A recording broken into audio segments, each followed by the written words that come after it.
வணக்கம் நண்பர்களே. தொடர்ந்து இது போன்ற புராண தகவல்களை தெரிந்து கொள்ள மறக்காமல் சப்ஸ்கிரைப் செய்யுங்கள். ராமனின் தந்தை தசரதன் எதற்கு 60,000 பெண்களை திருமணம் செய்தார் தெரியுமா? ராமனின் தந்தையான தசரதன் 60,000 மனைவிகளை திருமணம் செய்து கொண்டார். வேத காலத்தில் ஜமதக்கனி என்னும் முனிவர் காட்டில் ஒரு ஆசிரமம் கட்டி அங்கு தவ வாழ்க்கை மேற்கொண்டு வந்தார். அவருடைய அதீத தவ ஆற்றலின் வலிமையால் சொர்க்க லோகத்து பசுவான காமதேனுவை தன்னுடைய ஆசிரமத்தில் வைத்து வளர்த்து வந்தார். அதை பார்த்த அந்த நாட்டு மன்னனான கார்த்தையார்ஜீனன் அந்த பசுவை தன்னிடம் கொடுத்து விடுமாறு கேட்டுக்கொண்டார். அதோடு அதற்கு இணையான செல்வத்தை தருவதாகவும் ஜமதக்கினி முனிவரிடம் கூறினார். இதற்கு ஜமதக்கனி முனிவரோ எதிர்ப்பு தெரிவித்தார். கோபமுற்ற மன்னன் இந்த பசுவை முனிவரிடம் இருந்து வலுக்கட்டாயமாக பறித்து கொண்டு சென்று விடுவார். பரசுராமன் மன்னனின் இந்த செயலால் கோபமுற்ற ஜமதக்கனியின் மகனான பரசுராமர் மன்னனை கொன்று அந்த பசுவையும் மீட்டு மீண்டும் தந்தையிடம் கொடுத்து விடுவார்.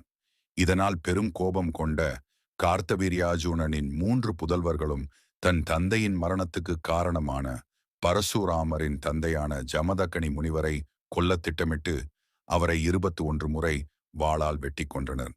இதனால் கோபத்தின் உச்சத்துக்கே சென்றுவிட்ட பரசுராமர் அந்த 3 மகன்களையும் அவனுடைய படைகளையும் அழிக்க நினைத்தார்.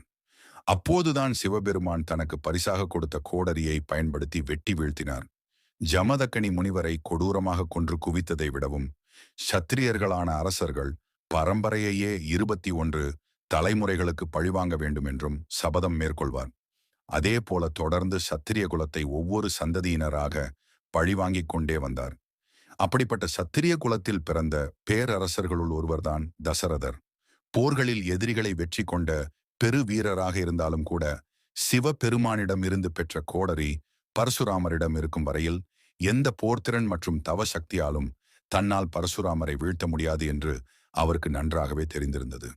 அதே சமயம் புதிதாக திருமணம் புரிந்தவர்களாக இருந்தால் எந்த அரசனையும் போரில் கொல்லாமல் அவர்களை ஆசீர்வாதம் செய்து அனுப்பும் குணம் பரசுராமருக்கு இருந்தது என்றும் தசரதர் தெரிந்து வைத்திருந்தார். பரசுராமரின் பலவீனத்தை பற்றி நன்கு தெரிந்து வைத்திருந்த தசரதன் அதை வைத்தே அவரிடம் கொலையுண்டு வீழாமல் தப்பித்து விடுவது என்ற முடிவுக்கு வந்தார். அதன் பின்பும் தான் அவர் ஒரு திட்டம் தீட்ட ஆரம்பித்தார். 60,000 மனைவிகள் ஒவ்வொரு முறையும் பரசுராமரின் முன்பு தோன்றினார் தசரத மன்னன். அப்பொழுது தன்னுடைய குணத்தினால் பரசுராமர் அவரை போருக்கு அழைக்காமல் அவரையும் அவருடைய புது மனைவியையும் ஆசீர்வதித்து விட்டு சென்றார். இப்படி ஒவ்வொரு முறையும் தனது உயிரை காப்பாற்றிக் கொள்ள வேண்டும் என்பதற்காக பரசுராமர் தன்னுடைய பார்வையில் படும்போதெல்லாம் ஒரு பெண்ணை புதிதாக திருமணம் செய்து கொண்டு அவர் முன் தோன்றினார். தான் சுகமாக இருக்க வேண்டும் என்பதற்கான தசரதன் 60,000 பெண்களை மணக்கவில்லை. யாராக இருந்தாலும் பரசுராமர் கொன்று விடுவார். தன்னுடைய நாட்டுக்காகவும் மக்களுக்காகவும் நன்மை செய்ய அரசன் தேவை என்ற நல்ல எண்ணத்திற்காக தான் தசரதன் அவ்வாறு செய்தார். நன்றி.